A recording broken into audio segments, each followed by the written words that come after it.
kita harus memakai satu qadiyah. Kalau kita memakai wudunya Imam Syafi'i, maka aturan sholatnya juga memakai aturan Imam Syafi'i. Kalau kita memakai wudunya Imam Malik, maka boleh memakai cara ibadahnya Imam Malik. Nah, di antara 4 mazhab yang paling sulit dikerjakan atau yang paling syarat-syaratnya paling banyak itu di mazhabnya Imam Syafi'i. Sehingga barang siapa yang memakai mazhabnya Imam Syafi'i, dia menjadi imam, kemudian makmumnya bukan mazhab Imam Syafi'i, maka hukumnya sah. Tetapi kalau ada imam, imamnya bukan mazhab Syafi'i, makmumnya mazhab Syafi'i, maka tidak sah. Misalkan dalam mazhab Imam Abu Hanifah tidak mewajibkan membaca Fatihah. Padahal di Imam Syafi'i wajib. Di Imam Abu Hanifah itu cuma sunnah, tidak wajib. Fatihah berjalan. Padahal Fatihah Imam Syafi'i wajib. Kalau imamnya adalah Imam Syafi'i, memakai mazhab Imam Syafi'i, maka makmumnya yang mengikuti yang makmumnya adalah mazhab Imam Abu Hanifah, sah jamaah itu. Karena bagi makmum, imamnya sah. Karena imam membaca Fatihah itu sunnah, ya sah. Tak baca Fatihah pun tetap sah. Baca Fatihah, sah. Tapi kalau dibalik, makmumnya Imam Syafi'i, imamnya Imam Abu Hanifah, makmumnya begitu, pakai mazhabnya begitu. Imamnya tidak baca Fatihah. Bagi makmum, imamnya tidak sah karena nggak baca Fatihah. Maka sholat jamaah seperti itu tidak sah. Makmumnya harus mufaraqah karena menyatakan imam saya tidak sah karena tidak membaca Fatihah. Sehingga dalam satu qadiyah ibadah itu harus satu mazhab biar tidak saling seperti itu. Bisa dipaham? Iya. Terus kalau ini kan kalau di Turki di sini kan emang rata-rata kan Hanafi ya, Ustaz. Iya. Habis itu berarti kalau kayak gitu kayak suami saya itu sholat di masjid nggak sah gitu. Terus gimana Ustaz? Gimana? Iya kan di sini kan di Turki ini kan mazhabnya Imam Abu Hanifah. Iya. Emang merata kayak gitu. Habis itu kan suami saya kan ikut gabungnya ya sama masjid di sini kan Ustaz, kan jamaah gitu. Iya. Nah itu terus gimana? Berarti solusinya berarti nggak jamaah gitu apa? Bukan begitu. Ya, tinggal imamnya bagaimana? Imamnya memakai Imam Abu Hanifah. Ya dengarkan saja dia baca Fatihah apa enggak. Kalau yang sholat jahar baca, cuma kalau yang Kalau misalkan tidak jahar, imamnya berbeda apa enggak? Maaf, imamnya misalkan Asudes misalkan. Imam Asudes ketika jahar, ketika sir, imamnya juga Asudes. Yang jahar kemarin dia baca Fatihah kok. Berarti yang ketiga yang enggak jahar, khusnudzon, dia juga baca Fatihah. Iya. Berarti enggak apa-apa kan Ustaz kalau itu seperti ini juga. Kalau kita sering mampir sholat di suatu tempat peristirahatan, yang jadi imam adalah Pak Fulan. Selalu orang itu. Ketika sholat maghrib isya, kita ikut ke situ, Fatihahnya enggak teteh, Fatihahnya jelek, enggak fasih. Bilang ha itu yang diucapkan bukan ha, tapi ada koroknya, ada khonya. Alhamdulillah. Nggak bisa bersih.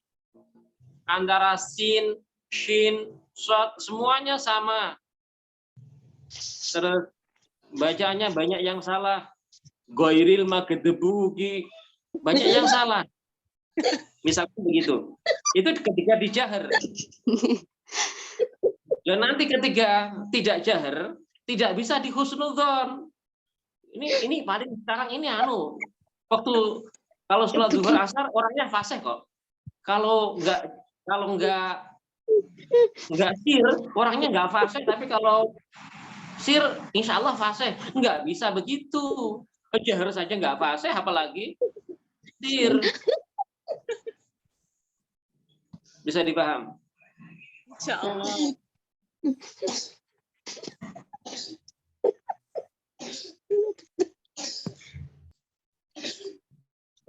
Kalau Ya, maaf Ustaz, iya, iya.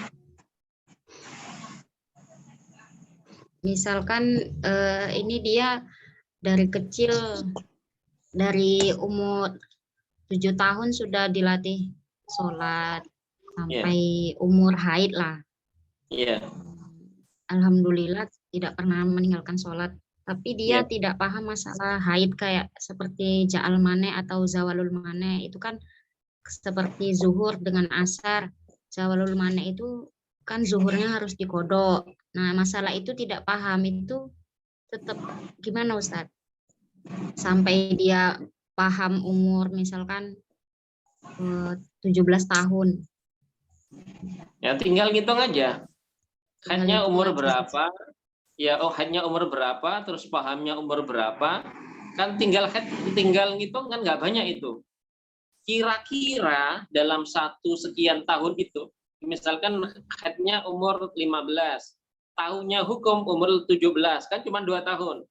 2 tahun itu kan yang kira-kira, juga pakai perkiraan cuman, kira-kira yang berhentinya itu di waktu zuhur atau di yang berhentinya di waktu asar atau di waktu isya, kira-kira berapa banyak ya dalam 2 tahun itu? Kira-kira ya cuma 15 hari mungkin, ya qadha aja 15 hari. Kira-kira kalau 10 ya lebih lah. Tapi kalau 20 nggak sampai. Mungkin sekitar 18 ya, 18 gitu. Sesuai dengan perkiraan dia. Bisa dipaham? Itu kodonya juga harus fauran Ustaz? Enggak. Oh. Yang fauran itu karena kasalan, bukan karena ketidaktahuan. Okay. Tapi kembali ke tadi kan ada yang tanya, Ustaz, misalkan si ibu-ibu itu ingin sholat sunnah, karena nggak enak kalau nggak sholat sunnah katanya, misalkan begitu. Itu lebih bagusan mana antara qadha dengan sholat sunnahnya? Ya bagusan qadhanya. Semua sholat sunnahnya walaupun nggak diwajibkan qadhanya fauron, tetapi kalau dibandingkan sama-sama sholatnya masalahnya. Iya sholat sunnah, iya sholat qadha, sama-sama sholatnya. Mending sholat qadha daripada sholat sunnah karena derajatnya beda banget. Bisa dipaham? Ya. Kalau dibandingkan dengan pertanyaannya apa? Dengan sholat tarawih bagaimana Ustaz jawabinnya? Tetap lebih bagus sholat qadha. Tapi lebih bagus itu berarti nggak dilarang ya, apa pribun hukumnya? Salam. Hukumnya haram apa enggak begitu kan? Yang dimaksud? Betul, hukumnya kan hukumnya boleh, tetap boleh. Iya.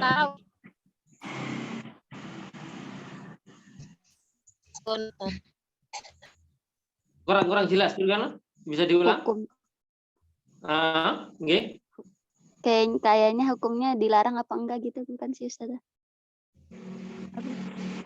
Iya, dilarang nggak sholat tarawihnya itu Ustaz?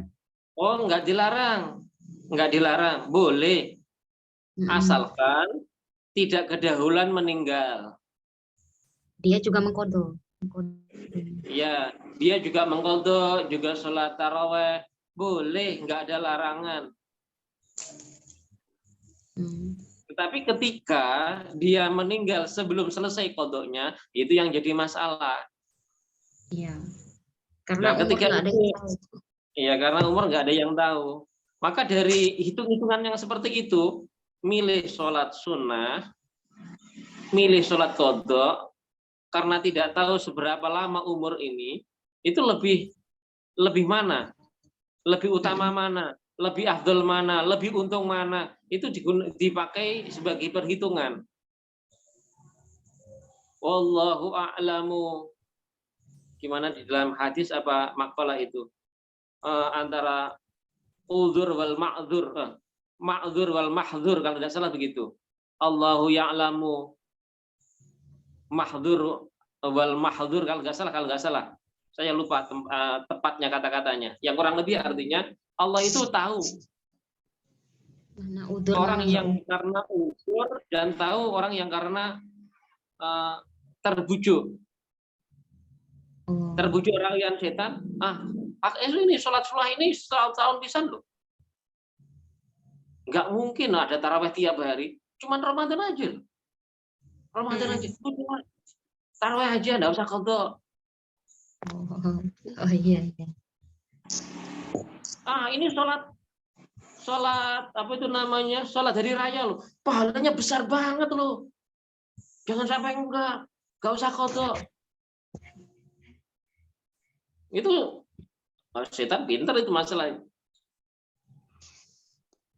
Makanya Allah ya'lam, Allah mengetahui orang yang uzur dengan orang yang mahdzur. Orang yang terbujuk oleh rayuan setan itu.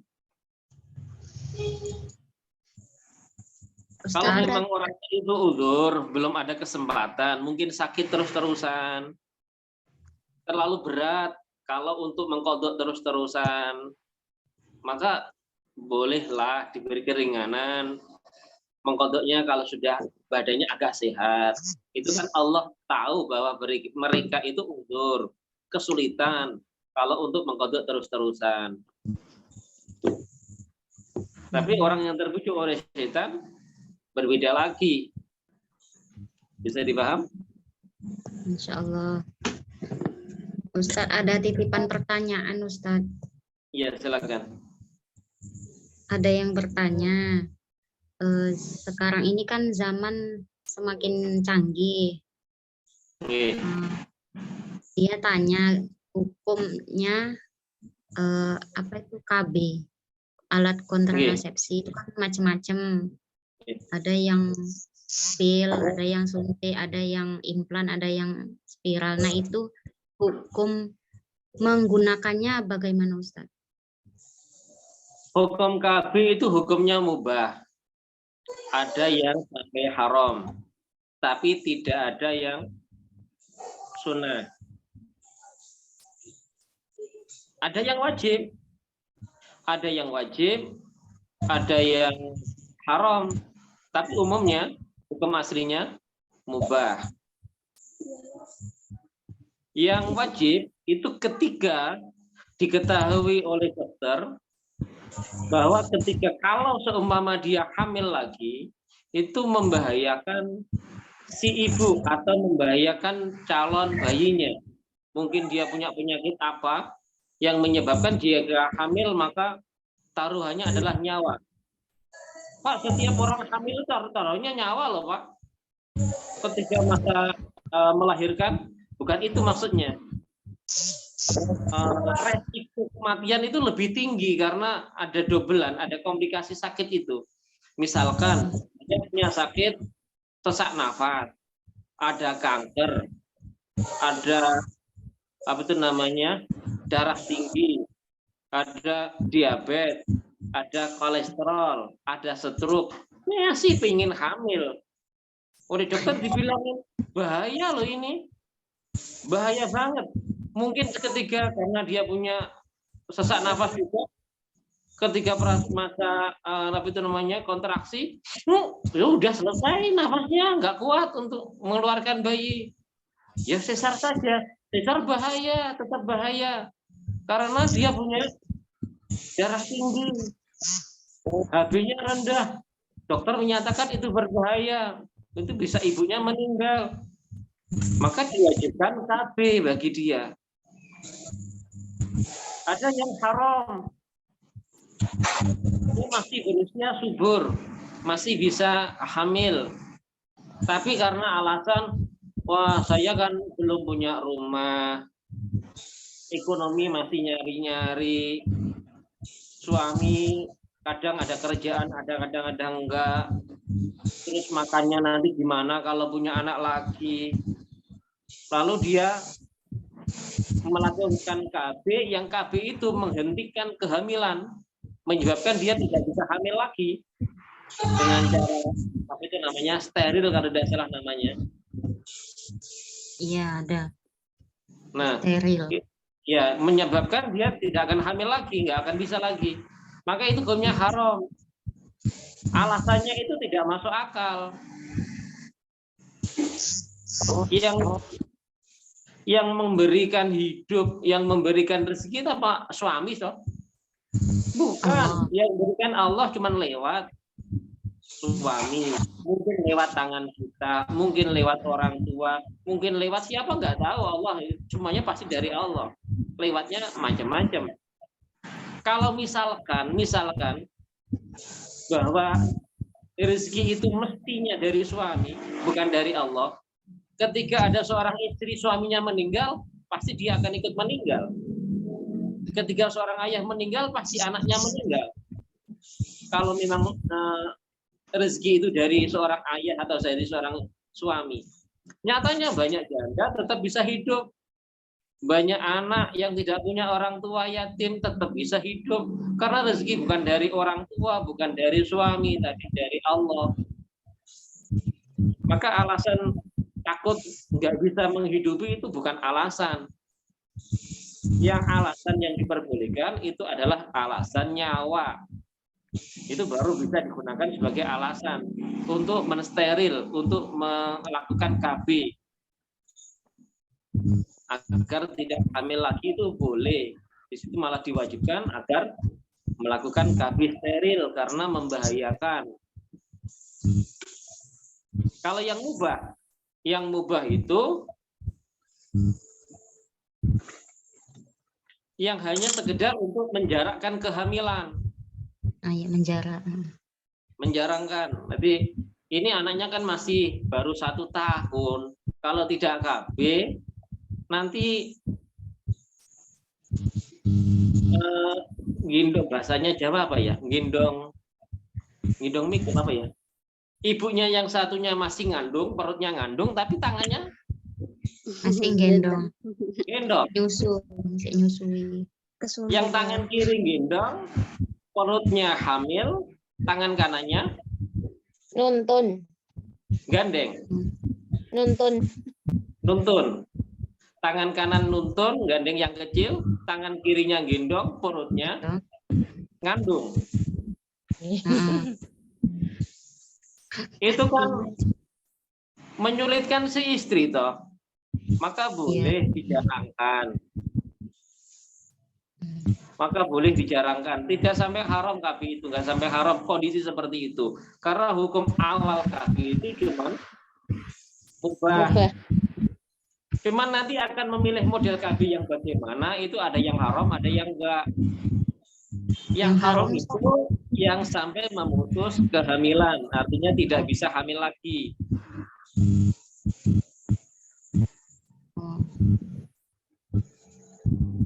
KB pil itu cuma menjarangkan karena hanya diberi hormon.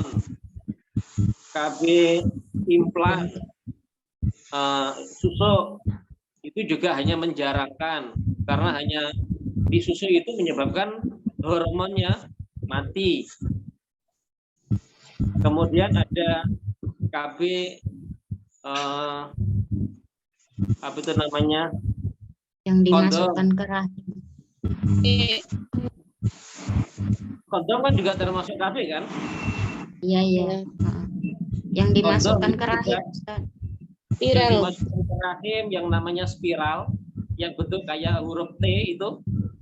Iya. Itu juga hanya untuk mematikan sperma yang masuk. Itu kan terbuat dari tembaga, yang ketika ada sperma masuk ke nyentuh ke T tadi, itu spermanya mati. Sel telur yang dari dalam ketika nyentuh itu dia mati. Maka itu dipasangkan di mulut rahim. Sperma sel telur dari atas itu mati, sperma yang masuk juga mati. Ini kan bisa juga dicopot. Masih bisa hamil lagi, hanya menjarangkan, itu boleh. Yang tidak boleh itu yang steril atau yang dipotong itu.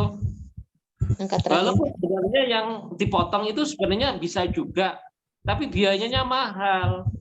Ketika dipotong, ini salurannya, dipotong, diikat, dipotong, itu suatu saat bisa dioperasi, disambung lagi. Bisa, tapi biayanya mahal. Kebanyakan orang nggak mau hamil lagi memang. Ya terkadang kalau sudah lama itu nggak disambung, itu disambung akan sulit, nggak bisa nyatu karena lubangnya sudah bermasalah. Terkadang dioperasi disambung lagi menjadi tetap nggak bisa hamil. Itu yang menyebabkan haramnya di situ. Intinya kalau kafi itu menyebabkan tidak bisa hamil lagi, maka itu haram. Kalau hanya sekedar menjarahkan antara anak dengan anak itu jaraknya biar jauh, maka itu diperbolehkan. Kalau suaminya nggak mengizinkan, Ustadz? Nah, itu beda lagi. Yang perlu kita pahami ini, ya ini maaf. Dari sekian banyak yang ikut di grup, itu maaf kebanyakan kan teman-teman jamaah tabligh kan? Nggih, insya Allah. Nggih. Itu kebanyakan, maaf, takzimnya seorang wanita ke suami itu lebih dari yang seharusnya. Oke. Karena pengen dapat pahala yang banyak banget, sehingga takzimnya melebihi dari yang seharusnya. Bagus itu, bagus. Tapi mengakibatkan harusnya seorang suami pun juga harus punya pengetahuan ilmu agama yang mumpuni, barulah punya istri yang seperti itu, harusnya begitu. Yang imbang, harusnya si suami harus tahu kewajiban suami. Semua kewajiban yang antum tanyakan tadi, semisal yang saya sampaikan, seperti menggendong, menuntun,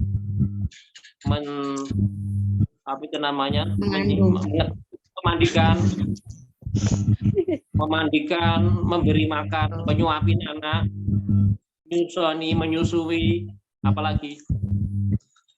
Istri itu kewajibannya cuma hamil dan mengeluarkan, selesai. Iya. Setelah keluar, kewajiban suami semuanya. Menyusui, kewajiban suami. Gendong, kewajiban suami. Mencuci popok, membelikan popok, mencuci, semuanya suami. Istri cuman kewajibannya Melahirkan. mengandung, melahirkan. Setelah itu ganti kewajibannya. Kalau suami itu paham, dia tidak akan menuntut ketika istrinya izin, Mas, saya ingin KB, ini saya keberatan kalau ini hamil lagi.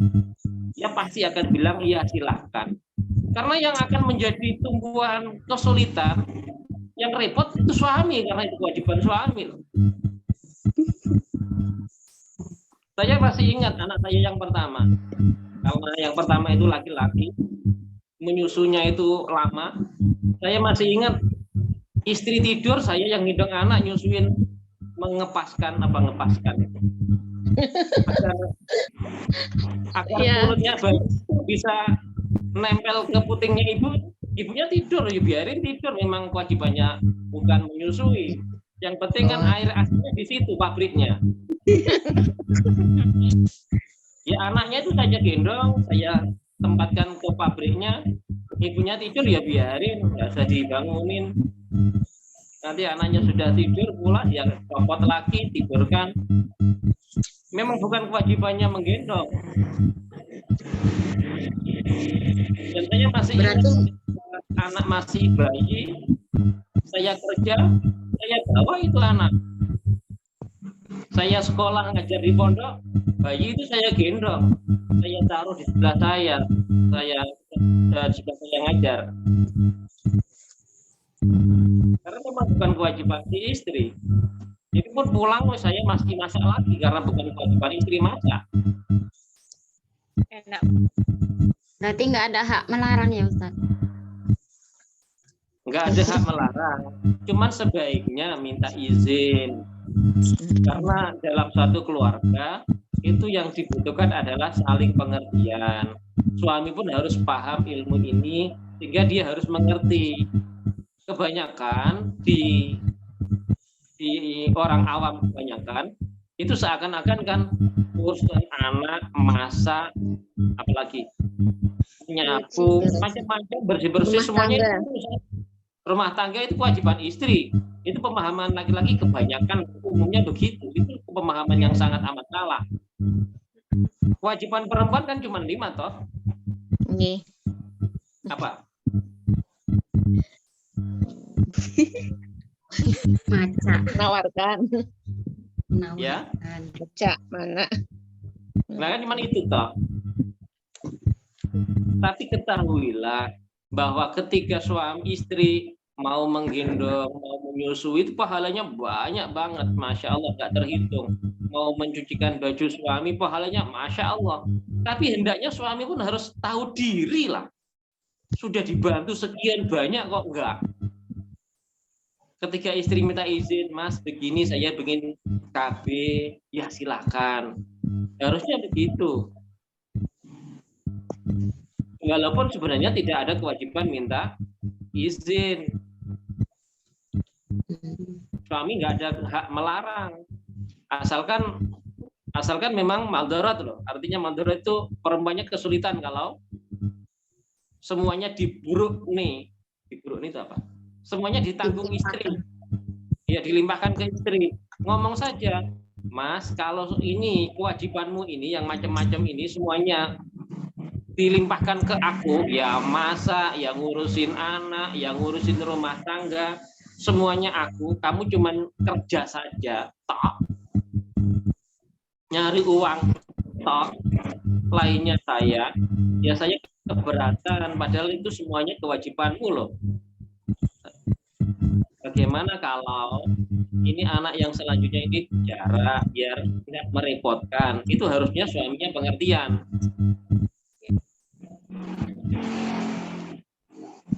Bisa dipaham. Jadi biar tidak ada pertengkaran, sebaiknya minta izin. Kalau sekiranya suami tidak mengizinkan, enggak usah KB, biarin anaknya banyak. Kalau begitu, Mas, ya sudahlah saya enggak pengen KB. Tapi anak nyusuin, kamu yang nyusuin, anak gendong, kamu yang gendong, cucian banyak, kamu yang nyuci. Belum masak, kamu yang masak. Gimana? Keberatan. Keberatan? Pasti keberatan. Enggak pasti. Saya melakukan semuanya itu. Insya Allah. Orang-orang pilihan aja yang melakukan. Ya bukan juga sih. Cuman memang saya dengan pengetahuan saya bahwa itu memang bukan kewajiban istri, saya pun kalau minta tolong, misalkan buatin teh, saya baru pulang jauh dari mana, pasti saya telepon di jalan. Yang tolong misalkan kalau nggak repot bisa nggak buatin teh, saya mau ini hampir sampai rumah. Kalau misalkan nggak merepotkan, tolong buatkan. Kalau merepotkan nggak usah, nanti tak buat sendiri. Saya pasti begitu pakai bicara tolong, nggak merintah. Karena bukan kewajibannya. Masya Allah. Lah untung mau, kalau nggak mau ya nggak masalah, ya tak buat sendiri. Memang bukan kewajiban. Masya Allah. Sampai sekarang Ustaz. pun anak juga, ya. Satu lagi mau tanya nih, Ustaz. Ya silakan. Jadi tadi kan yang dihukumi haram itu ketika intinya niatnya itu ketika menghentikan hamil gitu kan. Ya betul. Nah, sekarang seumpama gini, dia memang KB-nya seumpama hanya pil aja atau suntik aja gitu kan, itu kan proses penjarakan. Tapi niatnya memang untuk biar nggak hamil lagi gitu loh. Jadi nanti suntik ya sampai bila-bila, sampai kapan-kapan pun akan gitu. Oh nggak apa-apa. Pripun, nggak masalah nih. Mungkin nggak masalah. Bentuk Pasti KB-nya ada. bentuk KB menjarakan, cuman niatnya dia supaya nggak hamil lagi. Oke, itu bisa, boleh. Artinya tidak haram. Sebab tidak ada KB yang model apapun yang kecuali yang steril. Yang ada kepastian tidak akan hamil. Orang KB pil, apakah ada kepastian dia tidak akan hamil? Apa 100% dijamin nggak akan hamil ketika melakukan KB tersebut? Nggak ada jaminan. Apakah yang memakai spiral itu ada jaminan nggak akan hamil? Nggak ada jaminan. Yang memakai kondom pun nggak ada jaminan. Yang steril itu yang ada jaminan nggak hamil karena terpotong memang. Kalau steril atau dipotong itu kan begini.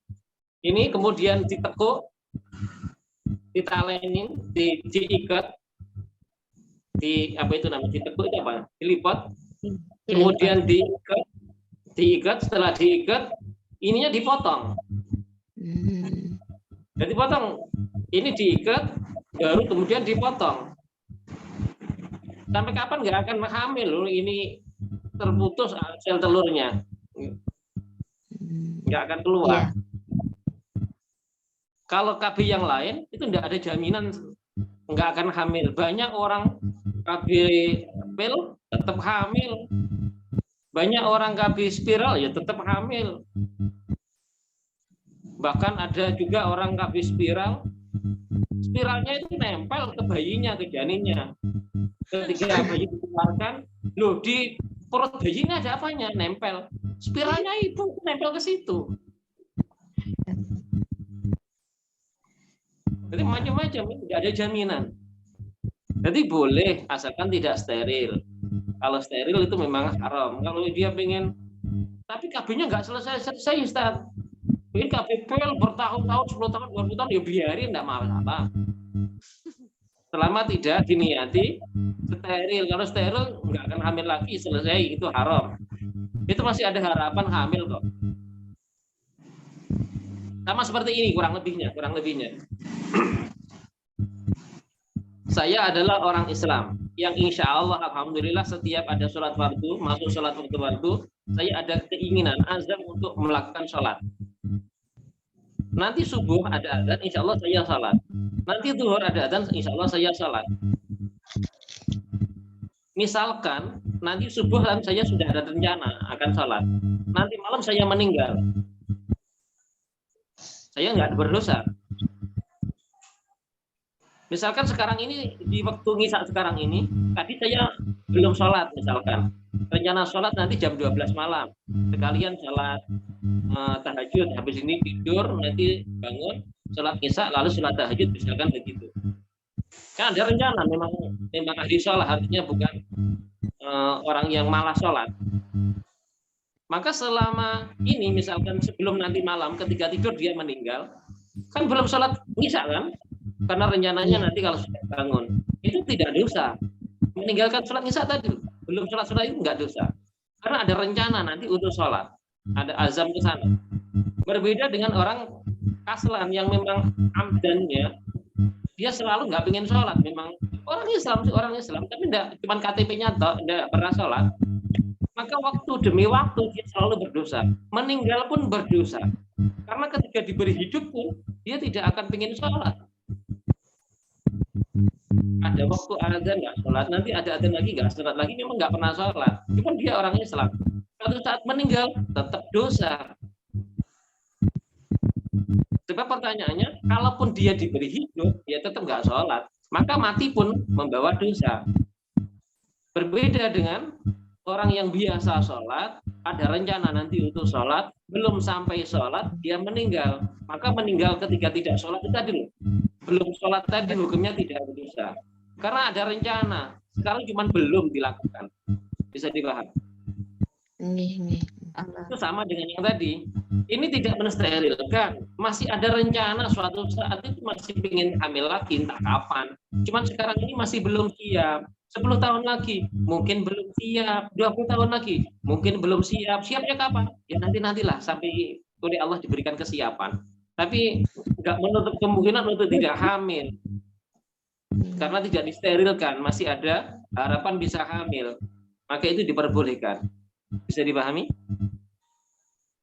Alhamdulillah. Maaf Ustadz, mau tanya, Iya. kalau misalkan perempuan itu steril karena udah tua kayak gitu Ustadz, kayak karena umur 45 misalkan, itu hukumnya gimana Ustadz? Menurut dokter, di usia itu memang dia punya penyakit atau punya sesuatu yang menyebabkan membahayakan, artinya memang bahayanya itu sampai kritis, sampai apa bahasa kronis apa kritis ya namanya, sampai tingkat tinggi gitu loh. Memang bahayanya benar-benar bahaya, sampai kemungkinan kalkulasi persennya itu 90% ibu bakal meninggal, misalkan begitu. Sampai begitu apa cuman kekhawatiran? Kalau sudah usia tua, misalkan 45 tahun, 50 tahun, kalau hamil ya resiko bahaya itu ada loh.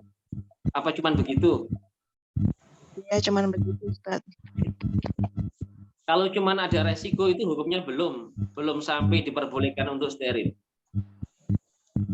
Karena setiap kehamilan semuanya beresiko. Maaf. Ketika antum dulu hamil pertama, mungkin usia 23 tahun, 20 tahun, itu ada resiko enggak? Ada. Semuanya kan ada resiko kematian kan? Enggak ada jaminan ibu melahirkan itu bakal hidup. Enggak ada yang bisa menjamin. Dokter nggak bisa menjamin. Cuman ketika usianya sudah lanjut, kemungkinan itu lebih tinggi resikonya. Cuman begitu toh. Tetapi kalau dia punya kelainan, jantung lemah, terus putus sesak nafas, darah tinggi, HB berkurang, dia punya kolesterol, punya diabetes, punya riwayat stroke, itu memang resiko kematian membahayakan si ibu ketika proses melahirkan itu tinggi banget, 90% lebih. Maka seperti itu diperbolehkan untuk steril karena sangat bahaya, nyawa itu lebih diunggulkan, lebih